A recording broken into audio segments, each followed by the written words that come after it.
12. The Old Indian Life. Before I considered going to an Indian reservation, I had been interested in American Indians. I had read a number of studies, and my mind was well stocked with the kind of knowledge most anthropologists supply. Moreover, in my student years, the great name at the University of California at Berkeley was Alfred Louis Kroeber, some of whose work, I believe among the Crow tribe, went back to the turn of the century. I thus assumed that I had some knowledge of the Shoshones and Paiutes because my readings had included some studies of their life and culture. I found very quickly that anthropologists in general were held in disrespect by the Indians, including some of those who worked with them.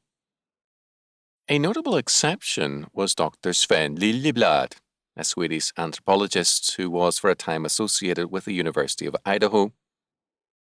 Years later, I learned that a good friend and supporter of Chalcedon, Ezra Hawkes, had, as a university regent, helped to further Dr. Liljeblad's excellent linguistic studies. There was soon no question in my mind as to the intellectual caliber of the Indians. The harsh life they had lived meant death to the weak and the stupid. There were a few families of limited intelligence and many with a high order of intelligence. We must remember, too, that, over the generations, most Indians have merged into the white American population, giving millions of Americans, quote, Indian blood, end quote. The elderly men and a few women who told me of the old days resented both all idealization of Indian life as it had been and all denigration of Indians. These older Indians despised both whites and younger Indians imbued with romantic ideas about their past because they knew what the old life was like. A scholar's questions about what their life was like, what was its meaning, what was the character of its culture, reflected to them the abstract realm of the white man's university. I was told very bluntly the sum of Indian life: staying alive. With primitive weapons, food gathering and hunting were hard. The threat of starvation was common. The coming of the white man's horse was a great help. The white man's knife was highly prized too, and so on. On every continent, some peoples have found that staying alive is their major occupation. Only as early technology developed did men have a way to expand their horizons beyond survival. In what is now the United States, most tribes found survival to be their central concern. Thus, to isolate and investigate the minutiae of Indian cultures, such as their myths or artifacts, without giving attention to their urgent struggle to survive, will give us a warped knowledge and a distorted history. These elderly Indians' knowledge of what could be eaten and where to find it was very good. But such knowledge cannot supply quantity nor success in hunting with very primitive weapons. I recall a long conversation with a naval officer. As part of specialized training for some particular kind of campaign, he was landed on an island with almost no knowledge of it, or whether it was inhabited or not, and expected to map the island in his mind. He had to be able to avoid detection and to feed himself. He had no more than perhaps a pocket knife. It was survival training, but was also intelligence training. He had been taught what kinds of foods or meats would require more energy to catch than they would supply. He had to keep track of the days he was there, a month I think, and then be picked up without detection. The island was a small one in the Caribbean, not the South Pacific as he expected. His total, quote, culture, end quote, while on the island had one focus: staying alive, and he found himself eating things he would ordinarily have regarded as repulsive.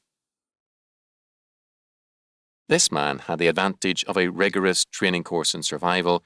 He had the background of centuries of Western culture and technology in his mind.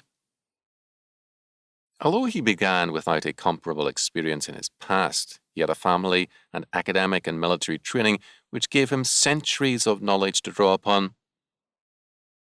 As I spoke with him, we saw the parallel to Indian life and also saw that he had enjoyed an advantage. Indian life had been about staying alive.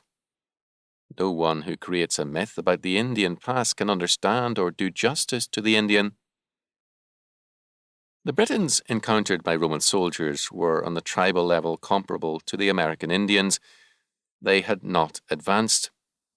Unlike the Indians, this was not because they were placed on reservations, their past romanticized, and their children schooled in self-pity. They faced invasions one after the other, mass murders and rapes unlike anything that occurred in the Americas. After hard centuries, out of this turmoil emerged England and then Great Britain, creating what now has probably been the world's greatest civilization. The Romantics want the Indians to retire from history and return to a mythical past. The American Indians are a people with great potential, but the Romanticists are trying to turn them into a museum piece. There is a remarkable observation in Proverbs 12:10. The tender mercies of the wicked are cruel. End quote. I believe with all my heart that it is cruelty to the Indians to hold that the mainstream of American life is not the place for them. To say that the Indian needs to be Indianized means that he should be cut off from our civilization. Shortly after World War II, on a trip east, I was discussing changes on a reservation. The old Indian wagons were giving way to automobiles, electricity and radios were coming in. My comments were met with expressions of romantic regret. The Indians should stay with their horses and wagons. But the horse and wagon came from the white Americans, I said. They were borrowed and adopted technology. Why make the Indians stop there? Such objections make no sense to Romantics. They see the world as a museum in which certain people, places, animals, and natural phenomena are to be frozen into a permanently sterile and unchanging state, with themselves possibly as the curators. Woodrow Wilson regretted the invention of the cheap automobile, the Ford Model T. It would, he thought, put the worker on a level with his quote-unquote superiors, intellectuals like Wilson. A similar attitude is applied to the American Indian. It is a romantic elitism, and it is evil. The sad fact is that too many Indians have bought the myth. In my years among the Paiutes and Shoshones, many old men told me interesting stories of hardships and survivals. They were sad that their sons and grandsons had no interest in their experiences.